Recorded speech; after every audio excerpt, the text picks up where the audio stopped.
All right. I'm going to start tonight with a prayer from one of my seminary professors, Stanley Hauerwas. Some of you may have. First of all, let me ask, can you hear me okay? My microphone has been, yeah, it's all right? Okay, good. Seminary professor of mine, Stanley Hauerwas, who always prayed before class and then published a book with many of his prayers that he prayed before class. And so this is a short one to get us started. So let us pray. Saving God, free us from hardness of heart. Take from us all pride and pretension.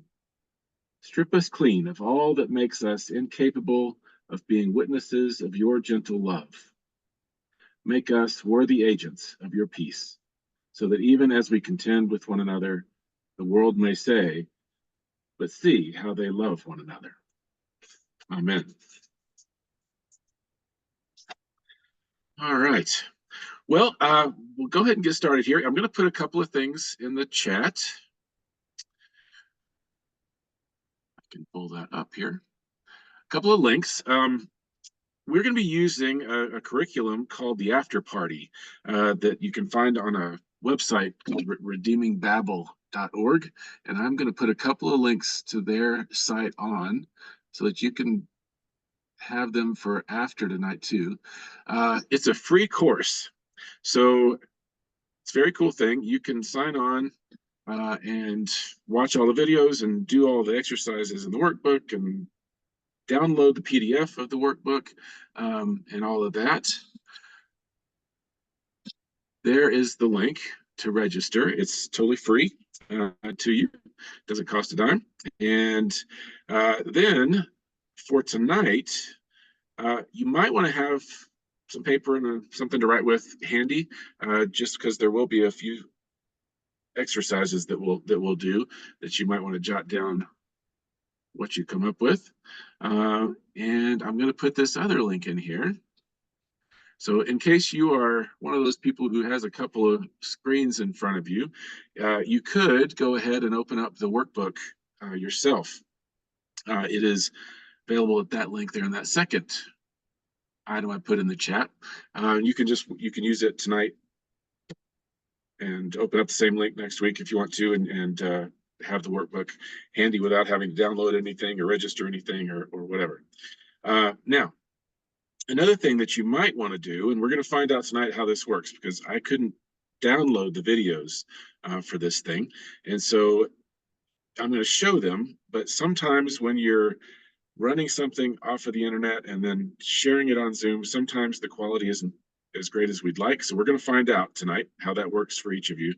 But another thing you can do is go ahead and register, and that gives you access to all the videos. And so next time, what you could do would be able to, when we show the video on Zoom, you could mute the Zoom, open up the other window with the video in it, run the video on your machine at the same time that we're running it on Zoom, and then you'll finish the same time we do, and you come back and unmute Zoom, and you can join the conversation just as usual. So that's an option for you going forward. So we're going to have 4 sessions starting tonight. It'll be every Tuesday through September, 6:30 to 8. The plan, I think what we'll probably do, we got enough here, what we'll probably do is break into 2 small groups when we have our discussion times. So we'll have about half a dozen people in each group. Bob. Don't let that scare you off. If you're an introvert, please hang around. Part of the deal is that this course is designed to help us practice to talk to people about these matters and to kind of unpack why it's difficult to talk about politics as Christians. And so this gives you a chance to do that in a small group, safe environment. Half a dozen people gives you the chance to be quiet if you need to be, and to share. We're going to have some ground rules though as we get into this. 4 ground rules. I'm going to stick these in the chat real quick too.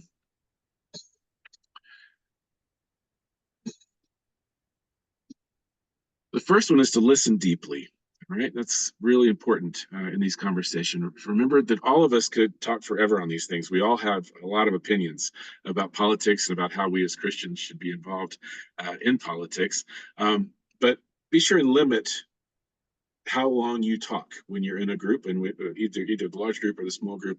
When you take a moment to talk, limit yourself to a minute. And if your small group feels like you need to, you can always appoint somebody to be a timekeeper for that, just to make sure everybody has a chance to talk. That would be great. And you all have all been in groups before, and so if there's somebody who's not sharing that you think may want to, you might invite them, but it's always fine to not share in these groups. So listen deeply is the first one. Second one is to start with curiosity and wonder.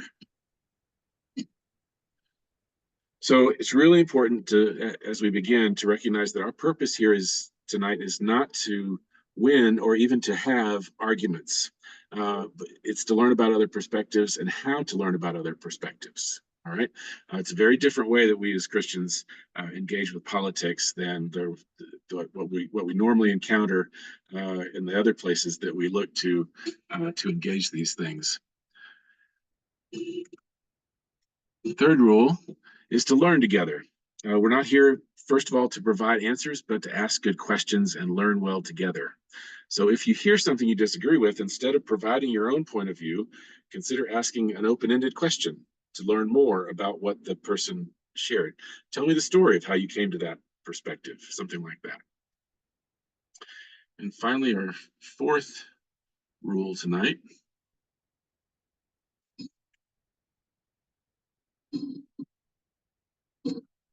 is to encourage one another.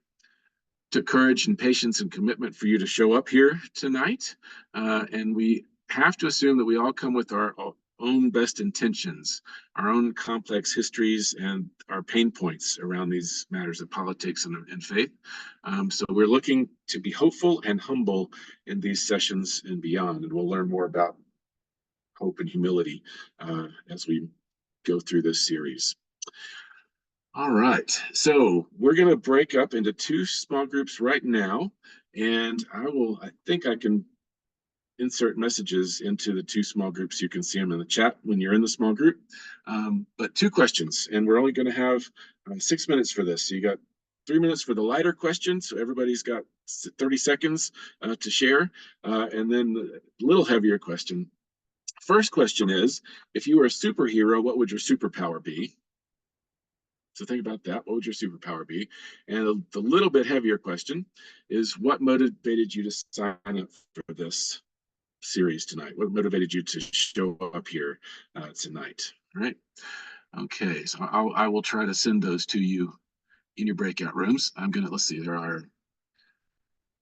12, 13, 14. All right. I'm going to go ahead and do two groups. It's actually about 20 seconds you've got. So you don't have to talk for long. Be very short. Right. And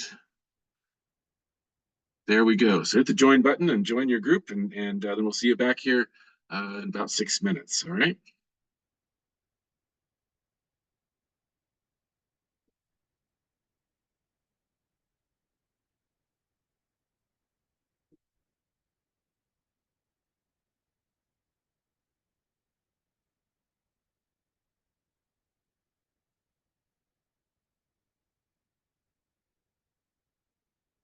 All right. We have Gary and Kalima. Are you with us?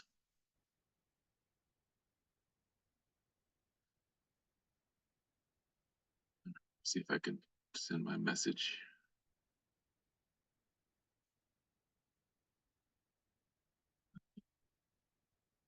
Oh, just lost him. Maybe they're not. Okay.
All right, Gary and Kalima, are you there with us now? We are. We finally got here. Great. All right, very good. I'll let you hang out with me for a couple of minutes while they finish up in their rooms here. So what made you all join this evening? Well, interested in Jesus and interested in politics. All right, that's pretty simple. Very good. What about you, It's Gary? about, The same, Jen. yeah, good. Yeah, I wanted to do this just because I know some churches are able to have good conversations around these things, but some aren't. And so for the district to be able to provide an opportunity for folks to spend a little heart and brain time thinking about these things and what makes it so hard, I thought was a I good idea. agree. I don't have a camera on my computer, so we're just by audio. Yeah, no, that's fine. No problem. Okay. Where are you all? Pardon? Where are you all? In Levita. Levita, In Colorado. Levita, great. Yeah. Yeah. Excellent. Good. It's been too long since I've been there. I talked to Janine I agree. not too long ago, but Get yourself down here. I know. I'll have to do it as soon as I can. Yeah. For sure. And so this is going to be for four weeks. Janine and 4 I weeks. rushed back from choir practice. Oh, good. We get out at about 6:15, so All we made right. it. Very good. Very And good. so now I don't Hi, understand. Chris. Is there another room or? Yeah. see. I just did breakout rooms, and we'll next time we do this, we'll have you in one of them. Okay. Chris, did you give us 6 minutes? Because if so, that was the shortest 6 minutes yes, ever exactly. in life. It was very short, 6 minutes, but yes, it was 6 minutes, believe it or not. All right, let's see here. We are now, all of us are back. Great. Okay, well, now we're gonna have our first video of the evening here. So I'm going to we're gonna find out how well this comes across with everybody. Crossing our fingers. All right, there's the one I need. All right. Here we go. This one, the problem.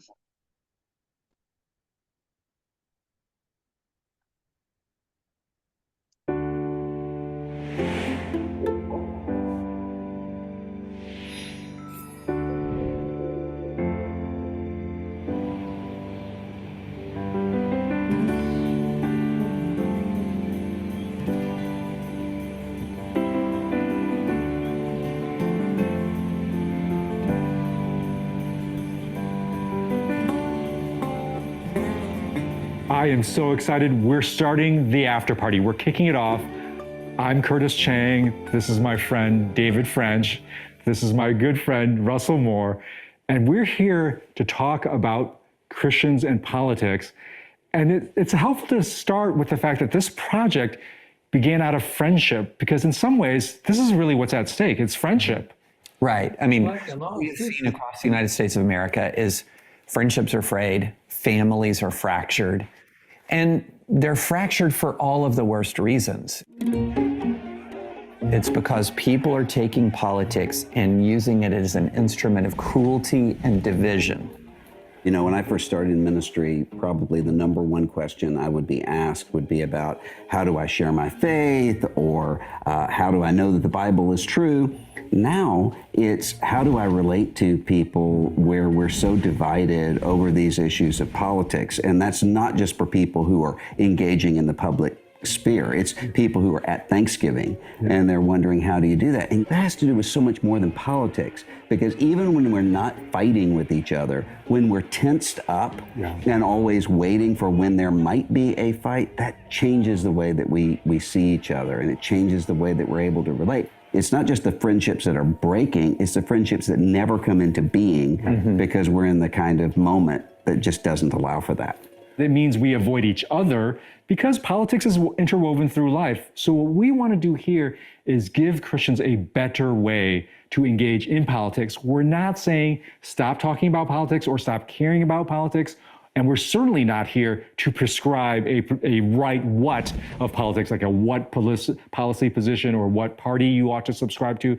But we are here to call people to indeed a better how.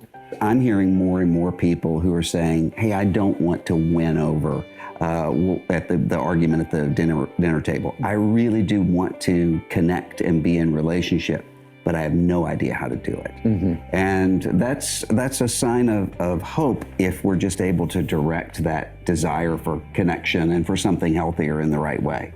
We could pin our project to any number of verses, but there's one verse in particular that I love, that I've spoken about a lot. Do you know where this is going, Russell? I know exactly. I know exactly where this is going.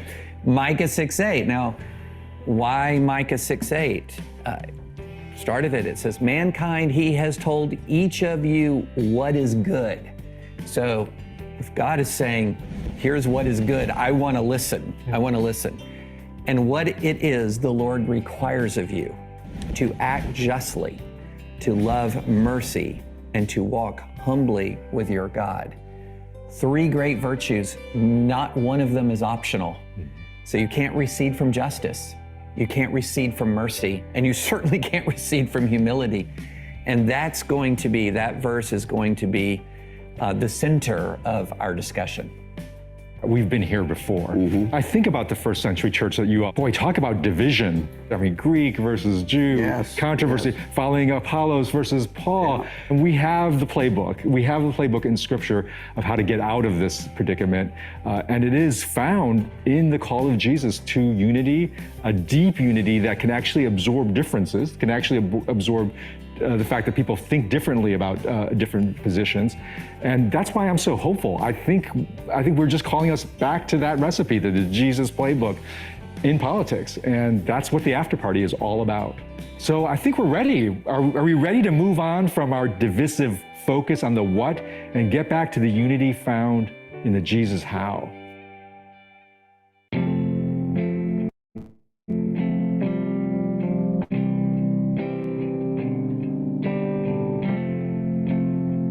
I think we're in a painful point in our country where we're just divided and we've lost each other. We're all suffering under this broad demographic force that sorts us into separate parties. The thing is, it's not just political parties we're being separated into, but that separation, it's working itself in our social parties. Think about the parties you attend and really who attends it, who's on the invite list. And I think for many of us, that invite list is starting to feel more and more homogenous. It's feeling more and more we're gathering with other politically similar people. So we want to invite participants in this course to do a little reflection, to see if this big sort is happening in your own parties.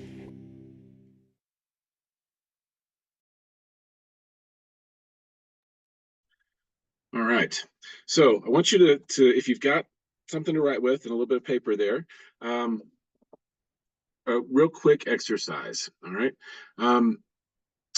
Who has disappeared from your life because of politics?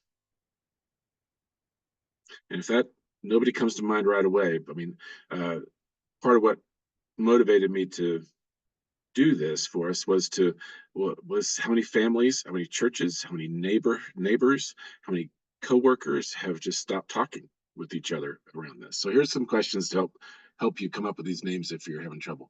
Who do you no longer see at church, either because they've left or because you've left around these things? Whose text messages have you stopped seeing because you blocked them for the offensive links that they were sharing?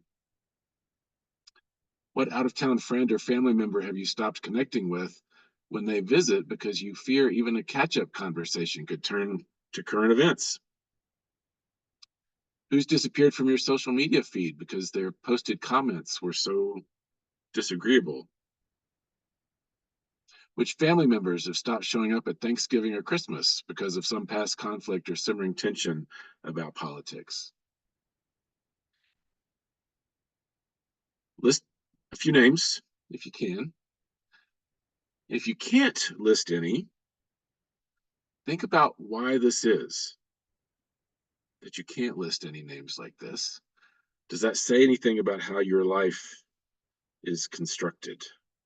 about how you determine where you are and who you're with. And if you can list some,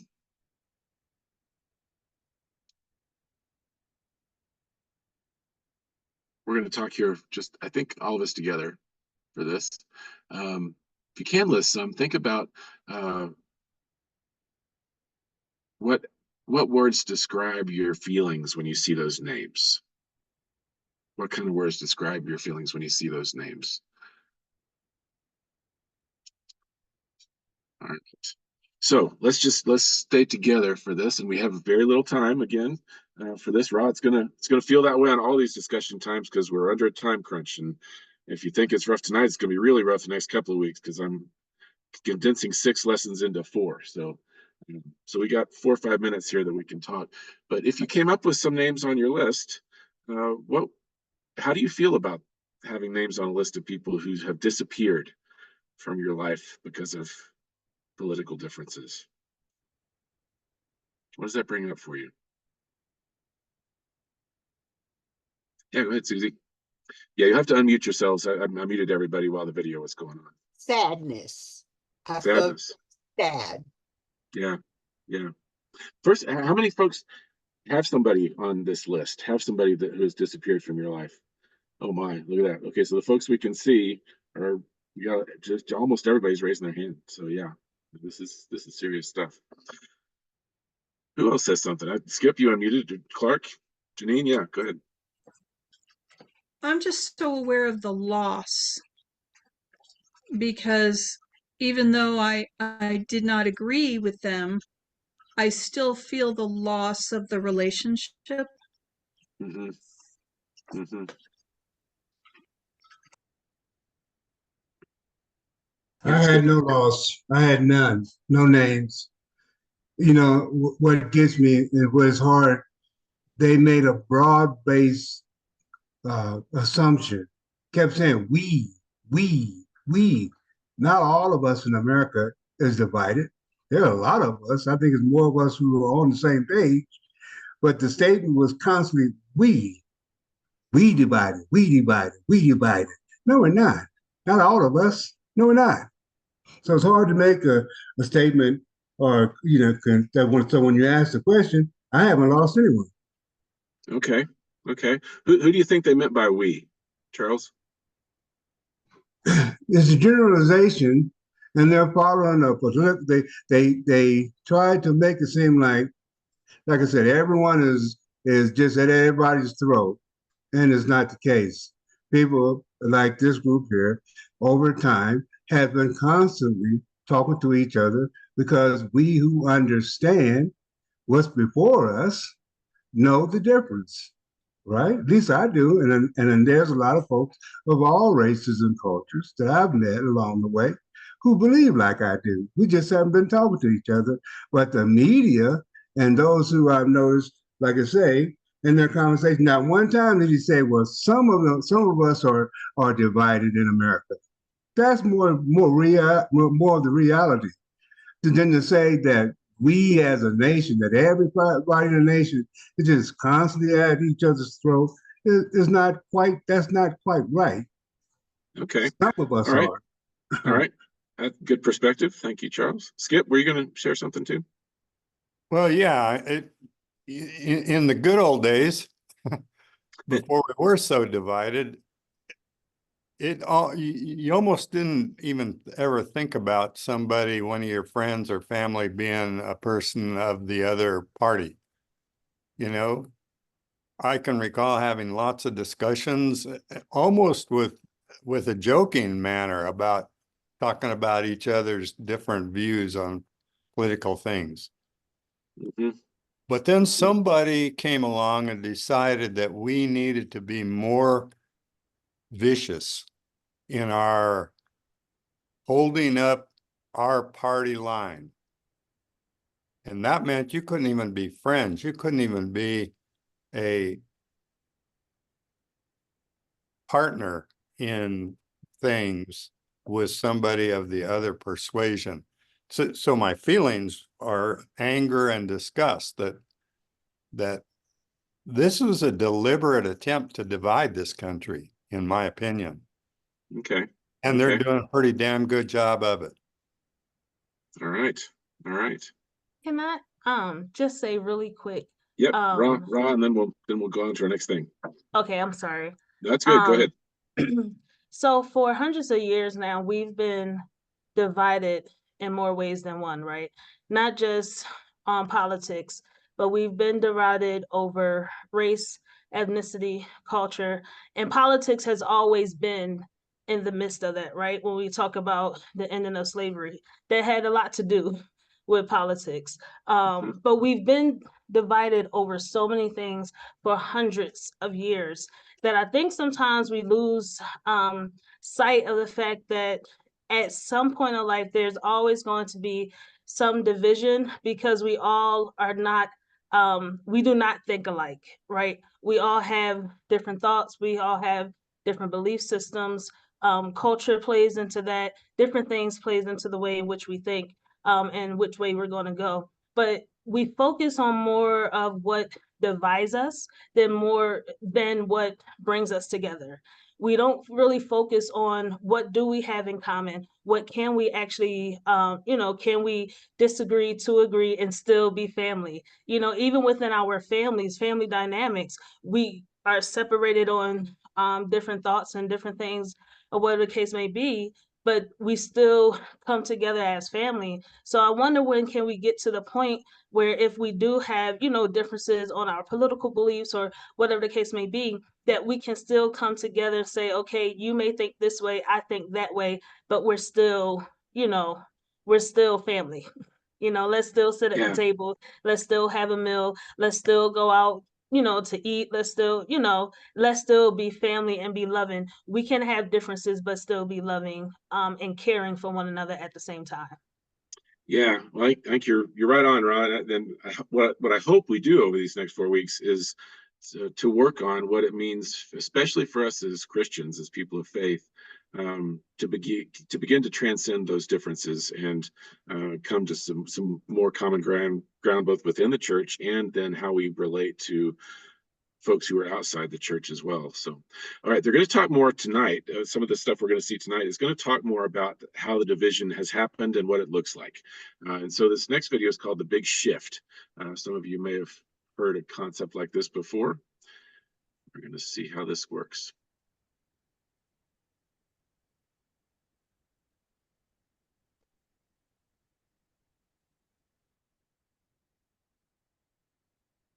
So now that you've gotten a sense of whether or not your own social parties are getting sorted out politically, what kind of effect is that having on us? Because I think for many of us, what that's having is this effect of separation, of disappearing from one another, of loss. So I think about how this has worked out in my own life. I'm a former senior pastor of an evangelical covenant church in California. I've been a member of that community for almost 25 years. I have married people there, or I've attended their weddings. I've been through many things, births, celebrations, graduations. Now, when we started the church, it's in the Bay Area, so I would say the majority of the members lean progressive, but not entirely. We had conservatives as members of that church, and I pastored them. The last several years has been really, really hard. It's been painful. Because as with so many other churches, we've been under the pressure of politics. We lost people who were my friends. I miss them. I really, really miss them. I wish this didn't have to divide us and didn't have to separate us such that I no longer see them on Sunday morning. How did we end up choosing the politics that we have such that this is us and that's them? How did we arrive there? This story is what I call the what of politics story, the what of politics. And in this story, especially as a Christian, the story we tell ourselves is we were shaped and formed by Jesus, and that shaped our ideology. That's a what. A what is an ideology of what big ideas, liberal, conservative, progressive, and so forth. So under the what of politics, Jesus shapes our ideology, and then that shapes the story, the party that we choose. Democrat, or Republican. And from there, we trust that party to advance the policy that we think should govern everybody. In the What of Politics story, Jesus shapes our ideology, and that determines our choice of party, and then that advances the policies we support. So if we're going to, as Christians, move to a better politics, we have to start with the story that we're telling in our heads about how we arrived at our politics through this What of Politics story. And this is a powerful story. It's actually a story, a way of looking at politics that actually Jesus encountered, because across time, people have been telling themselves this story of the What of Politics. In Jesus' day, there was a sharp division. If we think our society right now is divided politically, boy, go back to the first century Israel, because there was a massive split that was triggered by the Roman invasion of Israel. And that produced a big split. And that resulted in the story of the What of Politics that started with ideology. Israel's politics was split between the oppose the Romans and the cooperate with the Romans. And from there was this collection of different political camps. And you can see that these are divisions that you might have seen in your Bible. In modern day America, we would just have two parties, Republican and Democrat. In first century Israel, you had a multitude of parties. Just a sampling of them would show that though they tended to group into two opposing ideologies, the cooperate with the Romans and the oppose the Romans. Under the cooperate the Romans, you had the Sadducees, the Herodians, you had the tax collectors especially. Under the oppose Romans, you had the Pharisees, you had the Sicarii, and then you had the Zealots. All of them fighting with one another under their various ideological camps. Now, at the level of policy, one of the biggest disputes in policy was around, well, not surprisingly, taxes, especially tax collection, because the Romans wanted to collect taxes from the Jewish people, and they relied on a party to advance that policy. That party was called the tax collectors, because they appointed Jews to collect taxes on their behalf. And of course, this was bitterly resented by many Jewish people, and they galvanized around the Zealots, the Zealot party that opposed Roman tax collection. In fact, when Jesus was a boy, in his own neighborhood, there arose a movement led by this figure, this political figure, named Judas of Galilee. And he was widely considered as one of the founders of the Zealot movement. And Judas of Galilee not only opposed the Roman tax collectors and the Jewish tax collectors that cooperated with the Romans, but he wanted to impose that policy of tax resistance on everyone. So he burned the houses of anybody that paid taxes, he plundered their property, and sometimes assassinated the tax collectors or folks who collaborated with them. So imagine how divided politics are when you have this going on in Jesus' own hometown. When Jesus as an adult, in his own ministry, everybody would have remembered, especially in Galilee, would have remembered Judas of Galilee and also what happened to him. He was crucified by the Romans because of his tax policy or policy of tax resistance. And if you were a tax collector, you would have remembered Judas of Galilee burning and plundering probably your own family's house, because tax collectors probably inherited this profession. And so around the dinner tables of the tax collectors, they would have been rehearsing stories of how brutal, how awful the Romans were, all because of the Zealots. Into this divided scene steps Jesus. And Jesus attends parties. He's a partier, not political parties, but the Gospels are full of Jesus being invited to and inviting people to the parties. And what's fascinating about Jesus' party life is how he crosses the political lines constantly. You have Jesus being invited by a Pharisee to his party in Luke chapter 7. Then, a few chapters later, Luke 19, Jesus is saying to the chief tax collector, to the person who's on the exact opposite side, hey, I've got to come to have dinner with you. He's inviting himself to a dinner party with Zacchaeus. The scriptures are full of Jesus constantly doing this. In fact, the Pharisees' chief complaint against him is, why does he eat with the sinners and tax collectors? And notice the Pharisees' critique, sinners and tax collectors. This reflects how the Pharisees drew an us circle right? And a them circle by fusing religion and politics. They're calling sinners, a religious identity, as lumped together as tax collectors, a political position, a political party. And what does Jesus do? He's constantly attending the social parties of each side and irritating each side by doing so.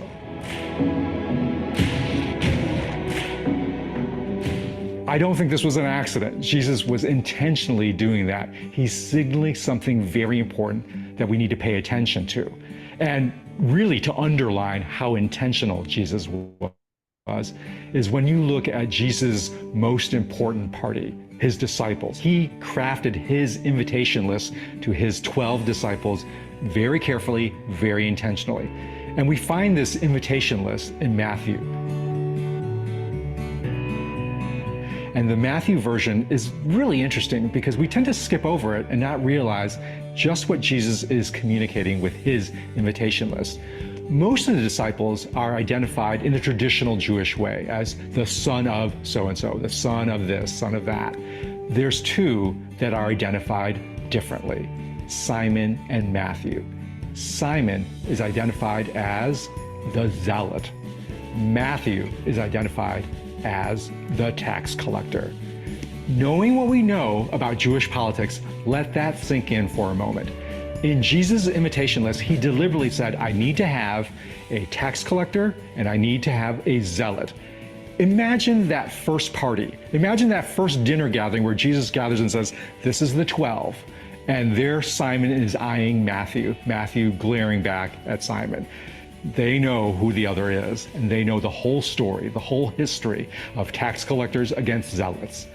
I just imagine that was a tense moment where everybody is looking at each other and wondering one comment, one side glare, one sort of remark about the evil thugs that the Roman soldiers are, or the awful bandits that the zealots are. I can imagine that party breaking up. Now remember, at this point, Jesus has a big following. He can select and sort through from this big diversity of people following him, a very homogenous group if he wanted to, but he didn't. Jesus wanted to communicate that the Jesus party was not going to be defined by the political parties of the day. I think this was very intentional on Jesus' part. He wanted to say he's creating a party that is going to transcend the political divisions. Jesus produced a change in his disciples' mindset because it held together even after Jesus left. It wasn't just his force of personality that held it. After Jesus died and resurrected and ascended, the disciples hung together, of course, with the exception of Judas Iscariot, the traitor. Other than him, the party hung together, not only hung together, but they transformed the world. I think their transformation of the world stemmed from the way that their own minds were transformed by Jesus.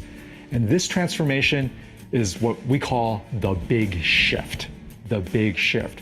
If we're operating both back then and today with various versions of the big sort, well, we need a big shift. And the big shift is shifting from the what of politics story to the how of politics story. The how of politics really centers on Jesus shaping our spiritual values, which then shapes our relationships, which then gets translated into relational practices. This flow from spiritual values to relationships to practices. And that really is the story that Jesus told and Jesus used to transform his disciples. And it's in direct contrast, I think, to the what of politics story. Rather than ideology, we emphasize spiritual values. Rather than party, we emphasize personal relationships. And rather than emphasizing policies, we really put into practice spiritual practices, especially in our relationships. This is the invitation of the after party. It is to surrender all of us, all of our politics, to the who of Jesus. And the who of Jesus will make a big shift for us. Jesus will shift us from a preoccupation with the what of politics to his how of politics. That's Jesus' invitation to his original disciples. It's his invitation to disciples today. And we want to invite you to join this party.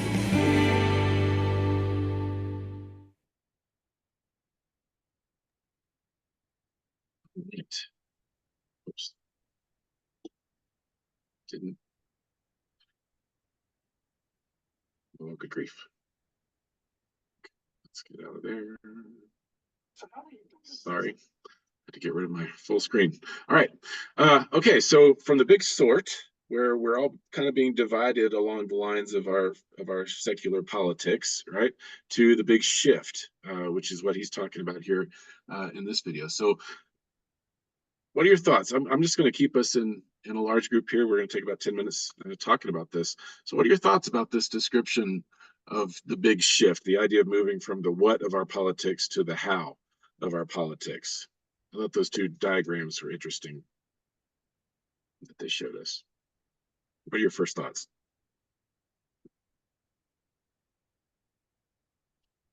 Clark? Yeah. Yeah, I just chime in. Something, Chris, that actually I think I've said this to you, but that in so many different areas of my life, I've often said, you know, if you and I always agree, one of us isn't necessary. And the problem that we have today is what the videos and what has been discussed here is then when we disagree, then what? That's the how I think you're talking about. Because in our two-party system today, I'm sorry, the far right doesn't have the answer any more than the far left does. The answer is somewhere here that's in the best interest of everybody, certainly not only in our country, our cities, our counties, our state, our country, but our world.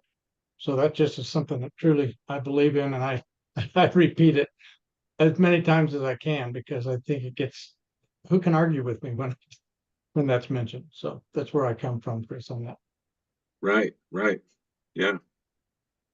I would agree, and I would say that the how for me offers a deeper and more meaningful conversation versus the what, which tends to be more surface level.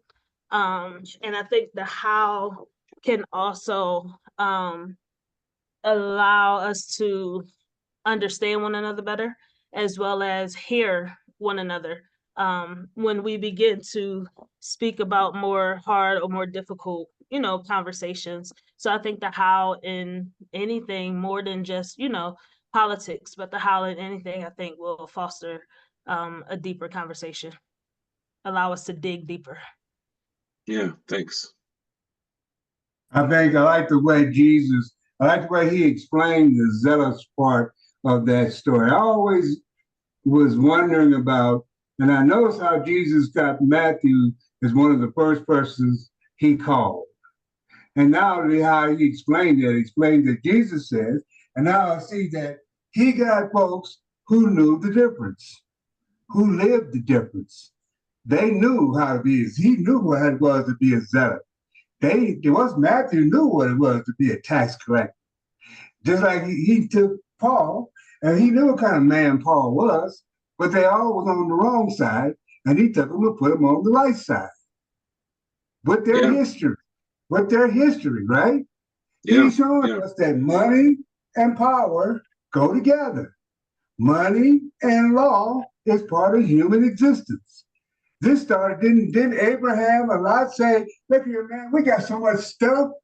Our people are fighting over almost all this stuff we got. Right? Yeah. Thank you, Charles. Yeah. We got to break this up. You got to go one way, I go the other, because we got so much stuff. Our people are fighting over it. Yeah. I think it's remarkable, you know, like you said, that he invited people from both ends of that spectrum that they were dealing with in their day, and how difficult that is. Some of you are in churches that are pretty predominantly left or right on the political spectrum, and some of you are in churches that are very much split down the middle on the political spectrum. And so I think for us to figure out how to move from that idea that policy is our key to the idea that relationships are our key.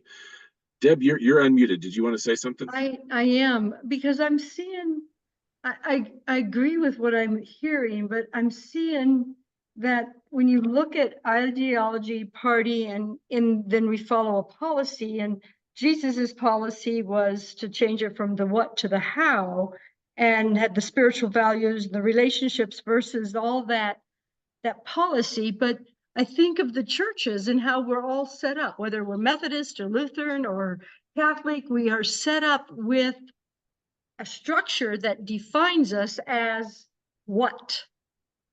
And so then we're asked to think outside of that and think of the how Jesus really wanted us to, but we've structured ourselves to define us in a very different way. We're just following the Romans.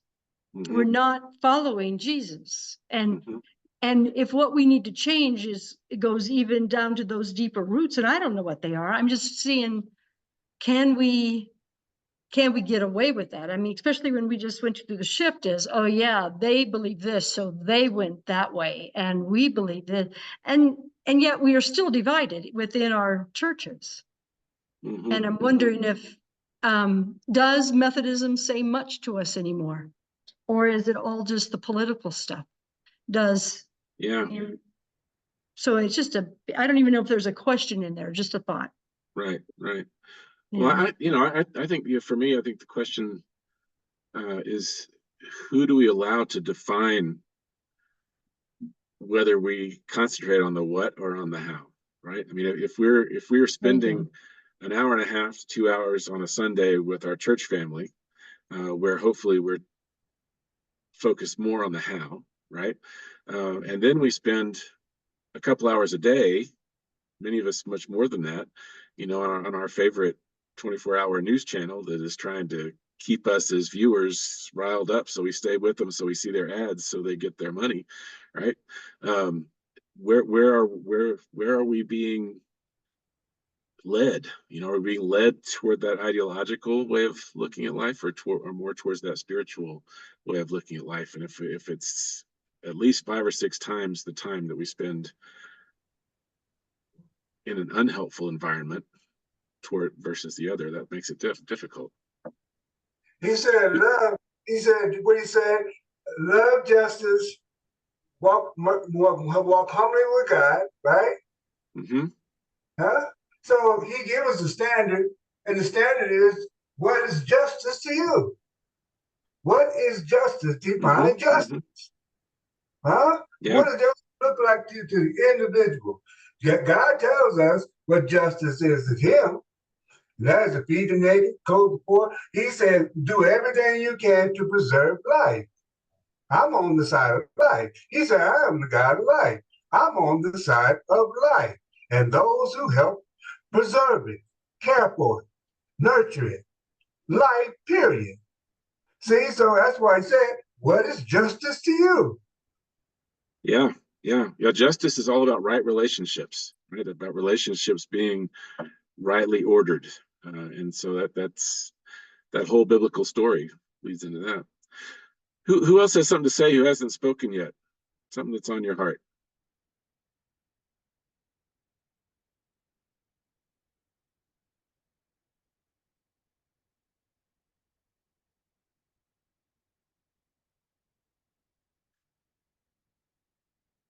All right, we got a couple more minutes here, so I'll just say one other thing. So one of the things that struck me about this was those 2 diagrams, the one that started with ideology that leads to party and policy, and then the one that has starts with spiritual values and goes to relationships and then relational practices. I think it's a fascinating question, that question of ideology and Jesus. Which one comes first for us?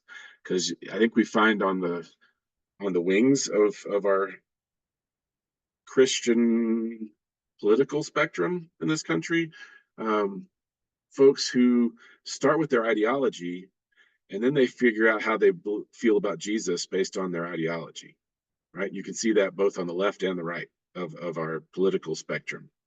And then what I hope we're going to be focusing on through this series is the idea that we start with Jesus and our relationship with Jesus, and that helps us to then figure out how we participate in the political life of the world around us, right? So there they're two very different, and it's very obvious too if you're able to step back to see whose perspectives start with their ideology, with their policy perspective, and then they figure out who Jesus is based on that. Jesus has to fit that rather than our policy perspectives and our ideology fitting our faith life. I think those are two very different ways of approaching this. Skip, real quick, we gotta move on. Yeah, I think that kind of points to what we see all the time, and that is that people use the Bible to justify about anything they want to justify. They will find things in the Bible that justify their actions. So, yep, exactly. All right, we're gonna move to our next video here. So this is called the law of group polarization. Let's see if we can't make this work.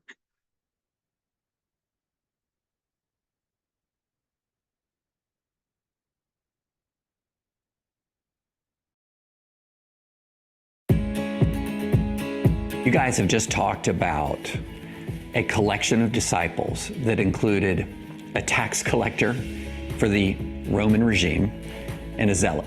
Now, if you think there's a difference between Republicans and Democrats in the United States of America, that is nothing compared to the difference between a representative of the Roman regime and a zealot in the first century. And these people were both disciples of Jesus Christ.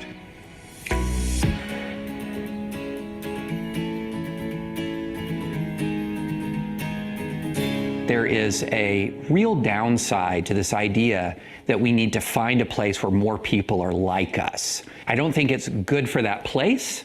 I don't necessarily think it's good for us.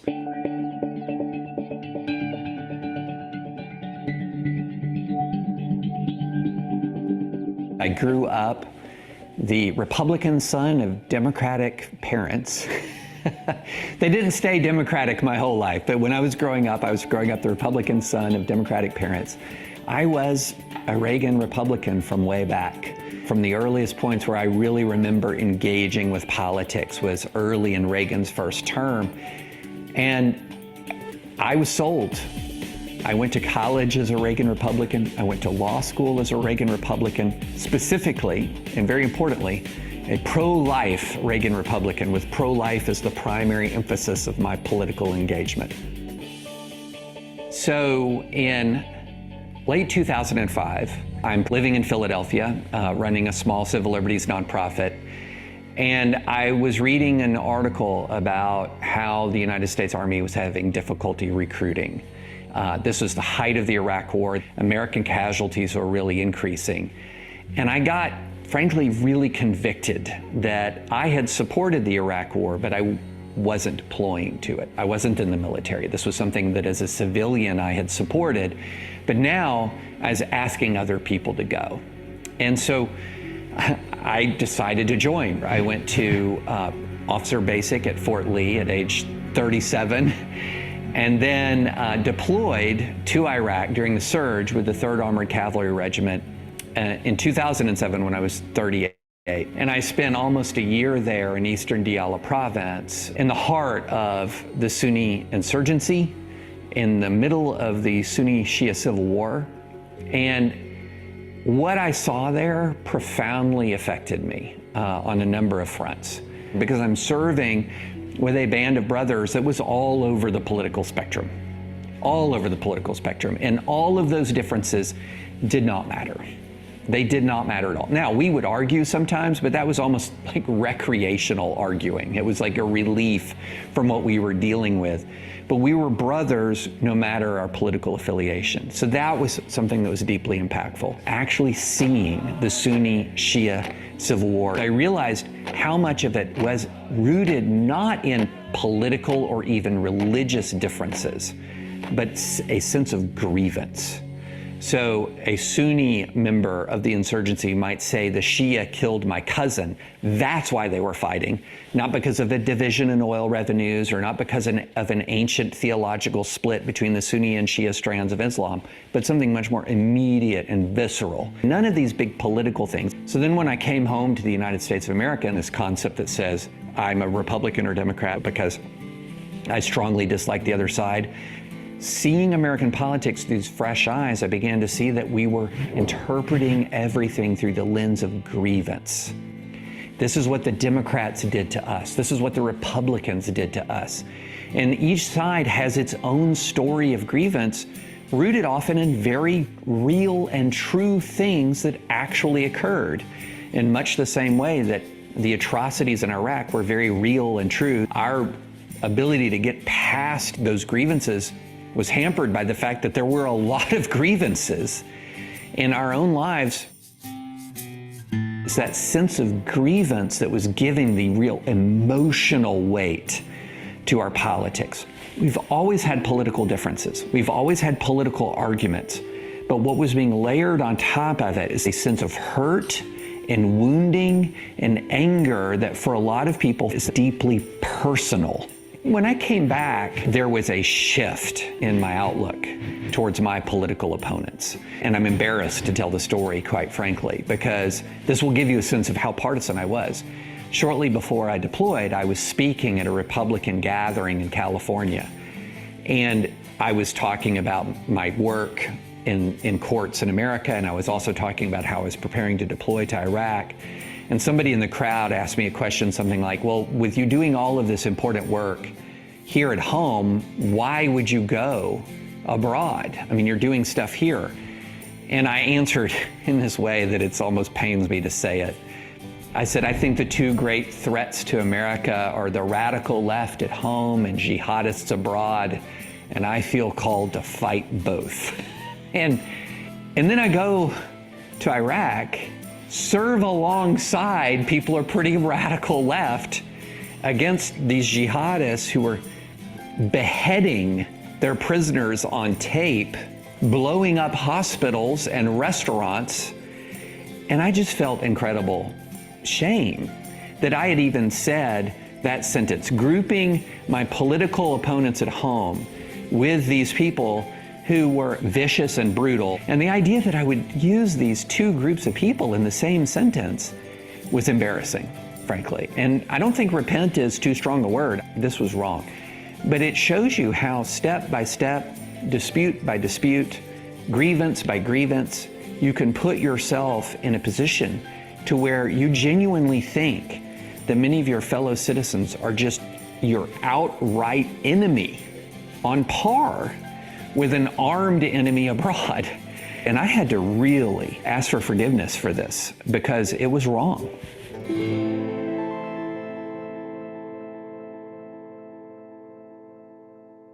People are becoming more extreme. Within religious circles, people are becoming more extreme while believing they're becoming more righteous.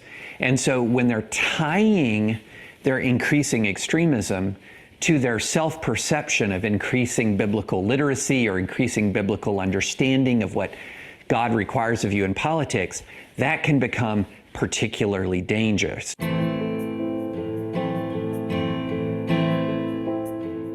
What you've done is you've kind of sanctified your own attitude. You've sanctified your own extremism. You know, I used to really wonder how religious wars broke out, which sounds crazy, but because I was living in a country with a broad degree of religious tolerance. You could drive down any given road in the South and you're going to see a bunch of different Christian denominations living together peacefully. And I took for granted this sort of miracle of religious liberty that we have in this country. But then I began to see, as our politics became more toxic and as it became more polarized, it was absolutely going to happen in a country as religious as ours, that a lot of that polarization would start to center around different and competing religious understandings of how to engage in politics. And when you're talking about eternal matters, doesn't get much more important than that in a person's heart. And so you can begin to see how their political affiliation, when it becomes completely tied to religious identity, can escalate the stakes of political conflict dramatically. And so you begin to see how the tying so closely of all of my religious perspectives to politics can escalate the stakes of conflict, especially when our affiliation, our religious and political affiliations are blurred without the necessary degree of humility, the idea that we might be wrong.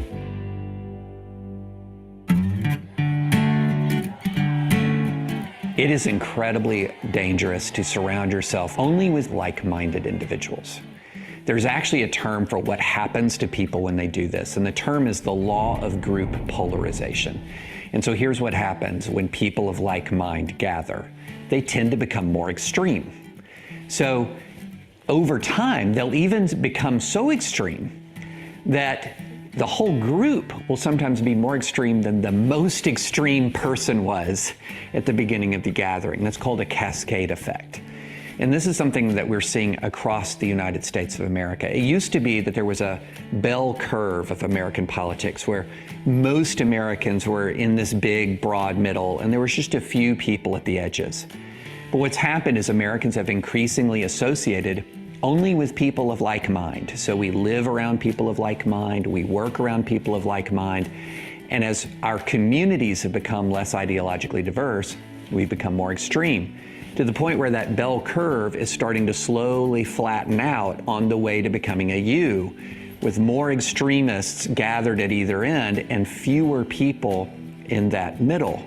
And so you can see how that would have an incredibly toxic effect on relationships, how that would have an incredibly toxic effect on the American body politic. And it's not necessarily the result of everyone getting together and carefully reasoning through all of the competing arguments. And what's really critically important about this is you're often just not even conscious that this is happening. And so you'll wake up 3, 4, 5 years down the road, a very different person in many ways than you were 3, 4, 5 years ago. And you won't be quite sure how you got from A to B, but we know how you got from A to B, and that's because you're surrounded by people who agree with you. In the United States of America, we're in the middle of something that a writer called Bill Bishop named the Big Sort. And what the Big Sort means is that Americans are moving to locations, or increasingly living in locations where they're surrounded by people of like mind. So, for example, I live in a bubble community. My community is about 85% Republican. There are people who live in bubble communities that are blue communities. There are entire cities, for example, that are so heavily Democratic that they're more Democratic than your average evangelical church is Republican. So you have this phenomenon where millions upon millions of Americans are now less likely to live with people they disagree with than any time in recent memory. This sort of idea that we're going to find our safe place in this world, I think, is fundamentally misguided. It's always going to be fallen. It's always going to be flawed. And you don't even recognize it. You know, I think being a true disciple of Jesus requires being open to different perspectives for a really simple reason, and that is we're not Jesus. We don't have all knowledge. We don't have all information. Scripture says we see through a glass darkly. We only know in part. And I have found in my life that I've had my thinking changed. I've been exposed to truth, sometimes from unlikely sources and in unlikely places. Humility is not optional.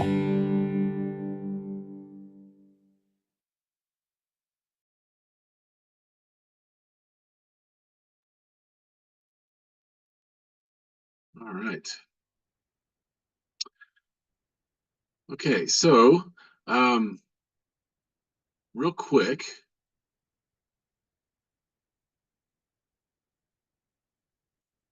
sorry, I'm reading my note here. If you think about that law of group polarization in relationship to your life, for your church, how vulnerable do you think, and this is on a scale from 1 to 10, 1 being very vulnerable and 10 being not vulnerable at all, On that scale, rank how vulnerable is your church to blurring religious identity with political identity? How do you see that in your church family? Folks who may, okay, I'm seeing is that an 8, Clark? All right, so not very vulnerable. It is vulnerable. Okay, yeah. So 1 would be very vulnerable. Yeah, that it's happening. Yeah, the low would be very vulnerable. And who else? You could put up your fingers too if you wanted to put up. If you have some idea how your church would fall. Would it fall in the middle? You don't think goes one way or the other? Yeah, kind of in the middle there for central. Yeah, Debbie. Yeah, Clark, what would you say about that? Well, I just, that was an honest reflection. I Yeah, don't feel good about it, but, yeah, no, that's all right. but I fear that part of it is the environment we have in Teller County and what has been already discussed so much tonight. And so trying to work through coming back to that middle ground at the very least. Yeah, yeah. When we, Who else and has like something? every church, Go ahead. we have wonderful people in our church. So Oh yeah, as yeah. every church does, Yeah. but Yeah, yeah, I think we got to be real clear that just because we have this polarization happening, that's not a judgment on whether these are good people or bad people, right? I mean, these are just ways that we gravitate. Right? I think the big sort, the idea. I mean, it's amazing the statistics, and I can't pull them up right now, but the statistics of we hear about congressional elections and how few congressional districts are actually gonna be competitive, right? That's because of this sort. People have gone to live in places, and then legislators have then gerrymandered things as well. But that's one of the reflections, right? That there are very few places where politics is actually competitive um, because of the sorting that happens. I would just have to add, Chris, I think you hit it there. But I think also the environment has so discouraged good people from being willing to go step up and get, excuse me, the crap kicked out of them when they run for public office. And so kind of get what you get. And that's a sadness that I have as well. Yeah, yeah.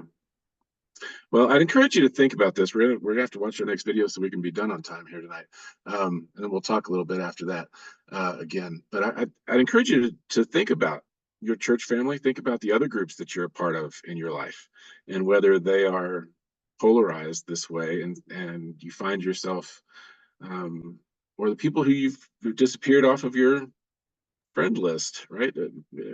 How much any of us find ourselves gravitating to places where everybody thinks the way we do, and it's kind of scary, that idea that um, putting ourselves in those places then lends itself to us becoming more extreme, and this can happen to people on the left or the right of that spectrum. Skip, you want to say something real quick? Then we'll watch Well, this I'm just last gonna video. say, sort of by example, what the Methodist Church has just gone through with its split over LGBTQ. I mean, that's, to me, a very clear example of what this law of group polarization is talking about. And we all have good reasons for why we believe this is the right way, but so does everybody else have those same good reasons for whatever, politics they're going to follow. Yeah, yeah. No, I think I think you're right. I think in the sense that we no longer felt we could live with each other, right? I mean, I think that's how this polarization lives itself out. So that question made me wonder, was our division because of LGBTQ, or was it actually a division between Democrats and Republicans? I think that's a powerful question, and we have nowhere near the amount of time we would need to explore it right now. Oh, I think that's important. That's an important thing for us to consider, though. All right, so this is our last video, the difficulty of love.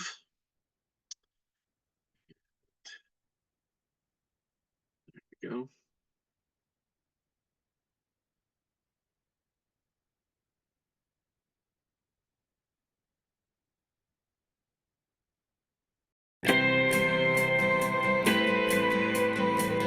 One of the interesting things about the New Testament is the fact that it acknowledges the difficulty of love.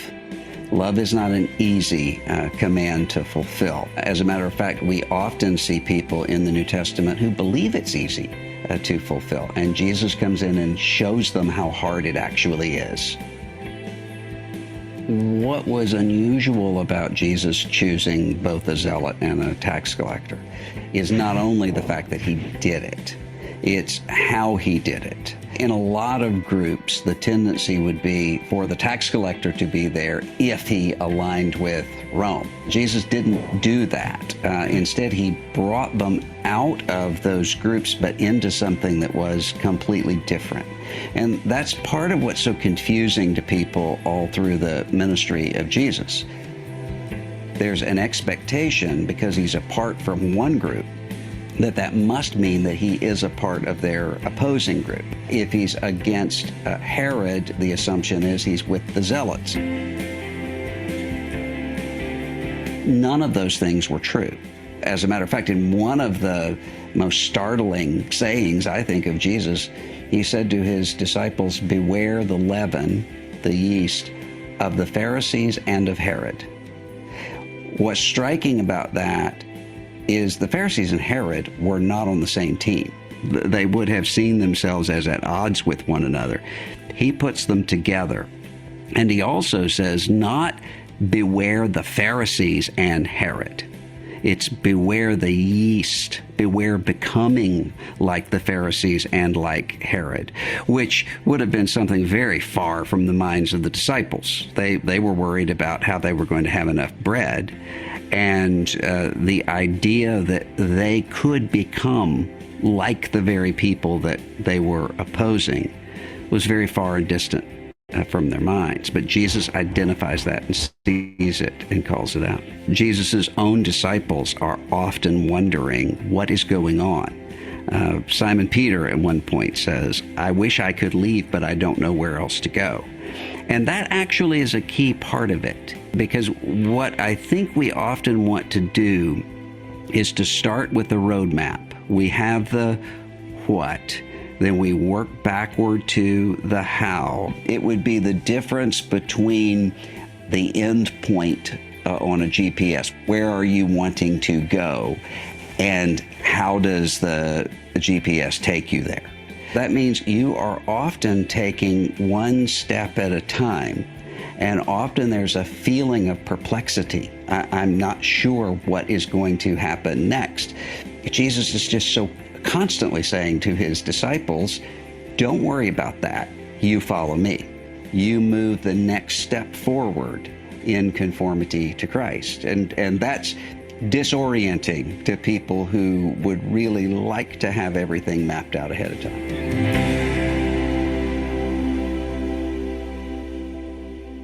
It's easy for me to love the people who are part of my people, the people who are around me. Very difficult to love the neighbor when that neighbor is a Samaritan, for instance. Jesus is constantly upending that. And that's a key distinctive of what it means to be the people of God, is that we have love for each other, which John defines in 1 John 3 as not just an affection, but an actual caring for and bearing one another's burdens. And we have love for the people who are on the outside. You see Jesus treating people who are often completely rejected by religious people with great care and tenderness, and also with individuality. He treats the woman at the well differently than he treats Nathaniel, because he understands, as the scripture says, what's in the heart of people. And not just in terms of generally he knows human nature, although he does that, but he also knows each of the people involved. And there's a personal love and connection there. So that when Jesus tells us about the shepherd who leaves behind the 99 to go look for that one lost sheep, which doesn't really make sense economically. Take care of your 99 and the one you can write off as an expense. He's saying that is the way we are to be. We don't give up on people. We instead actively love them. And that is really difficult to do. So someone who thinks that love is easy is someone who doesn't understand and know love. What love looks like for a group of people who have political differences would include, first of all, a quest for genuine fairness and understanding. A person wanting to really, truly capture what it is that the other people think. And so being able to articulate their viewpoints in a way that they themselves would recognize and would see. And that is an act of love, because it's much easier to set up an argument that one can easily knock down. If you actually love people, though, and the people you're talking to are your audience, not whatever group is behind you, cheering you on, then you're going to want to work to understand how do they think and what do they think. Love also includes a quest to know when to speak and when not to speak. And I say a quest because you're not going to get it right all the time. You're going to get it wrong quite often, but it's a posture and a desire and an aspiration to do that. And so you're not simply speaking and calling out everything that comes to mind. You're also not ignoring and passing over those things that should be spoken to and should be addressed.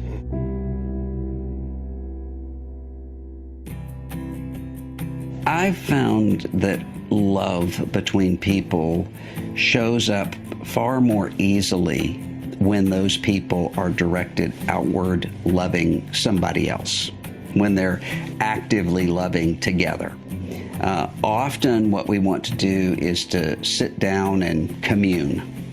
But that's rarely how people actually make connections. They usually make a genuine connection when they're serving in some way toward a shared goal. I've seen love show up often in people who might disagree on 1,000 things, but they agree on one particular need that they can both meet together. And in that, what happens is you start to see shared motivation and shared impulses, and you also are part of a common mission. Jesus understands that, as he's not just teaching his disciples, he's bringing them along with him on the mission, and he does the same for us. That gels people together far better often than simply attempting to debate one another or talk through an issue. Often that gets at it quicker. Now you're going to break up into small groups and talk about the how.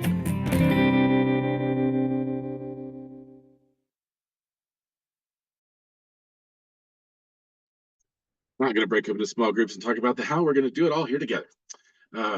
So this is our last shot to talk together this evening. What are your takeaways from this evening? What have you seen or heard, felt that you're going to take with you?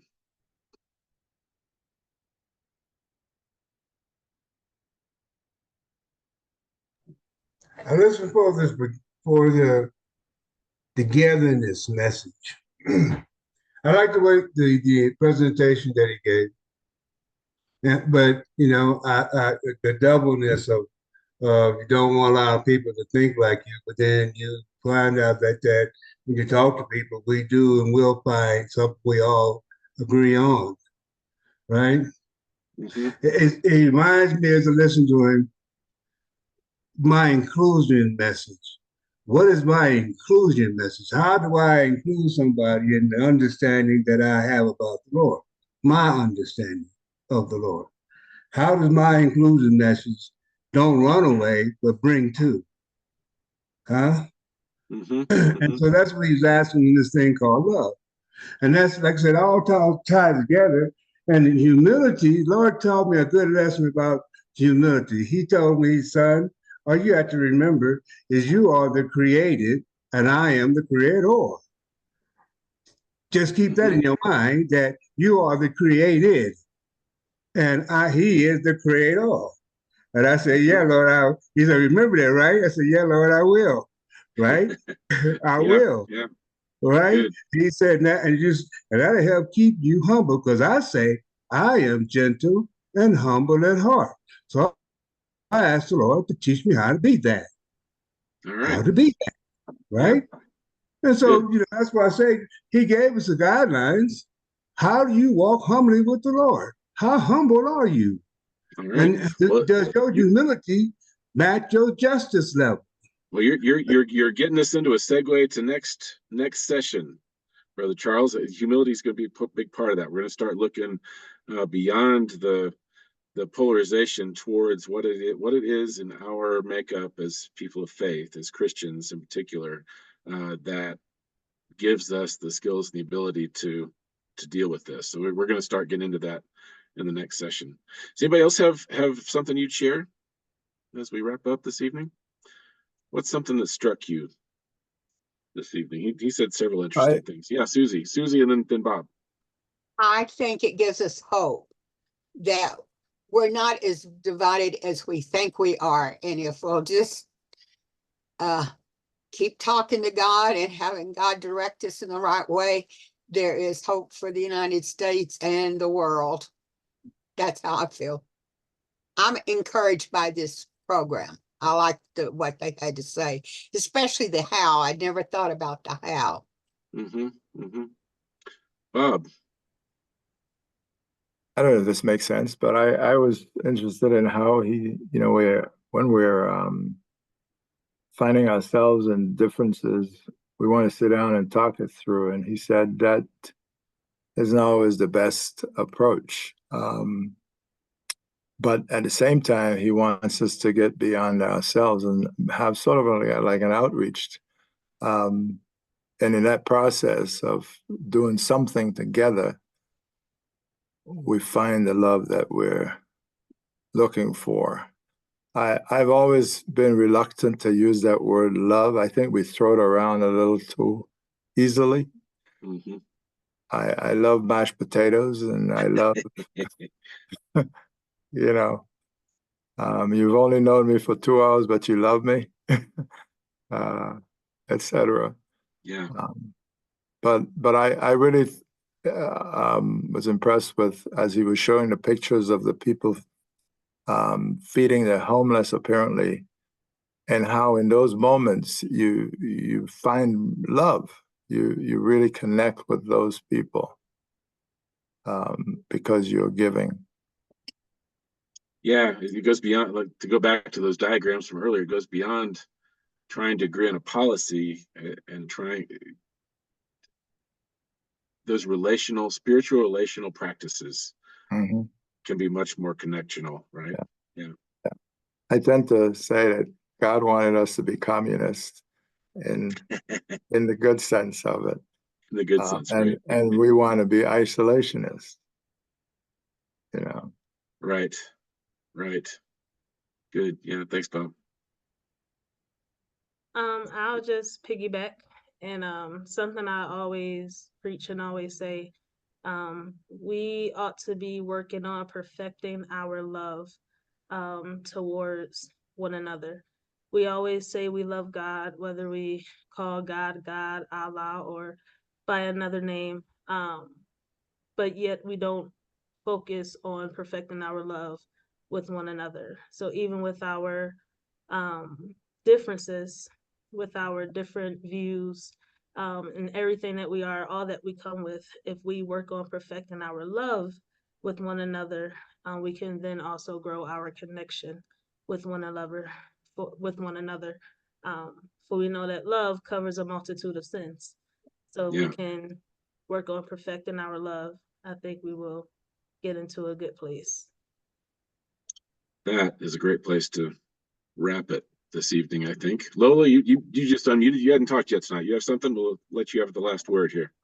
Okay, well, I just was struck by and I wish I could remember the disciple's name, but I was taking notes and didn't get the attribution for the quote, but I wish I could leave, but don't know where to go. Yeah, Peter, yeah. Peter, thank you.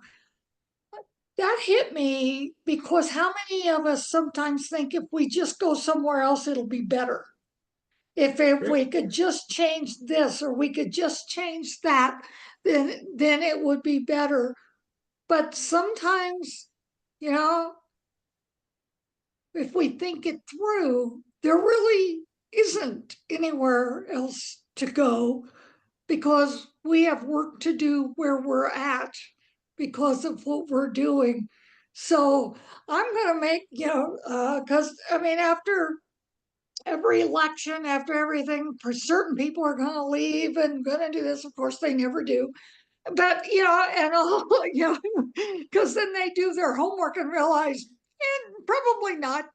And so, things set in motion. But I was struck by that even in that, what we all think of as a very tightly knit group of people, the disciples, and how they followed Jesus and how they did everything.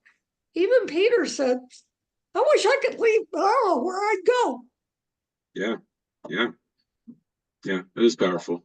Thank you, Lola. That's a great place to wrap it. We are about out of time here, so I'm going to put the link in the chat again that I put earlier to the workbook for this, because there are a couple things, couple pieces of homework. The first piece of homework has to do with that exercise we did at the beginning, listing the disappeared, right? And what they would like for us to do is to kind of think about how willing we are to engage those people. So again, kind of a scale from 1 to 10.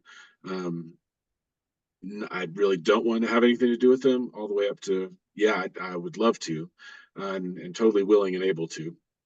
And if you're having a hard time thinking about it, how might you go about changing your willingness or your motivational level? And if you really want to, what would it look like?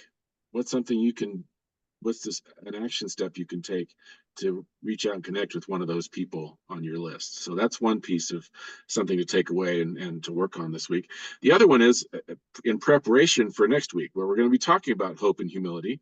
And there is an assessment. It's short, very short, take you just a few minutes to do in that workbook, in that 2-2. It's in session 2 in the workbook. If you want to fill that out, and you'll get a score for hope and a score for humility, and you'll learn what that's about next week in the lesson next week. So come back. Love to see you again. This has been fantastic. I appreciate you all being here. I've got a closing prayer for us, and then we can call it a night. Now, this is from, there's a professor at Duke Divinity School who wrote this book. She went through a cancer journey of her own, and is writing some really great stuff. But she has written this book, The Lives We Actually Have. Her name is Kate Bowler. But great blessings in this book. I commend it to you. But here's our one to close out. It's for a peaceful day or night. O peace, you are the mountain we glimpse from afar, the height and depth of our needs. We chart our way to you by starlight, through paths overgrown with wrongs we ourselves have seeded, then left to grow unchecked. It's a long way we travel, but a good one, making things right as ever we can. Light the way, God. Bring us to that place of rest from the world outside and the one inside.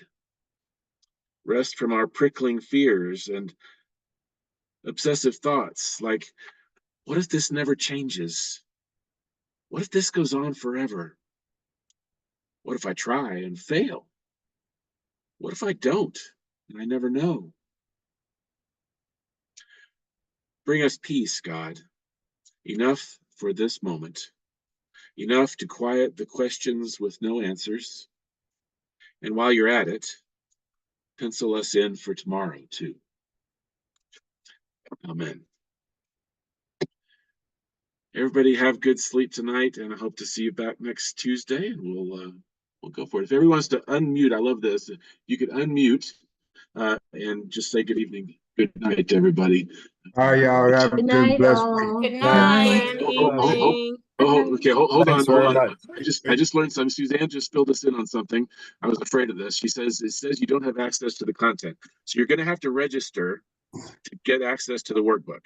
And again, it's free. It doesn't cost you a thing. I'm going to put the thank you, Suzanne, for checking that so quickly and filling us in. I couldn't know that because I have access. Okay, I'm going to put the registration link, and you can just click on it now if you'd like. Can So you have put it access. on the ESCO website for those of us who might want to go to that so that we could pull it off of there like we pulled off the Zoom link for tonight? That's a great idea. You can Membership. also just click on it right now and it'll open in another screen and then you'll have it. You don't have to go anywhere. That's the easiest way. If you Click on it right click, now, yeah. if you click on that register link Here we right go. now, you'll get a tab on your computer right You can now. always come back into the Zoom. It won't get you out. It'll just knock you out for a second. Then you come And I back don't in have a by. great plan. We don't actually have a web page to put that. So if you like to get it later, just email me. Okay, you can find my email easy enough. So okay. All right, there we go. Thank you, Suzanne, for that. That's a big help. All right. Good night, everyone. Have a good Thank night. you. Good night. All right, Right. thanks. Peace out.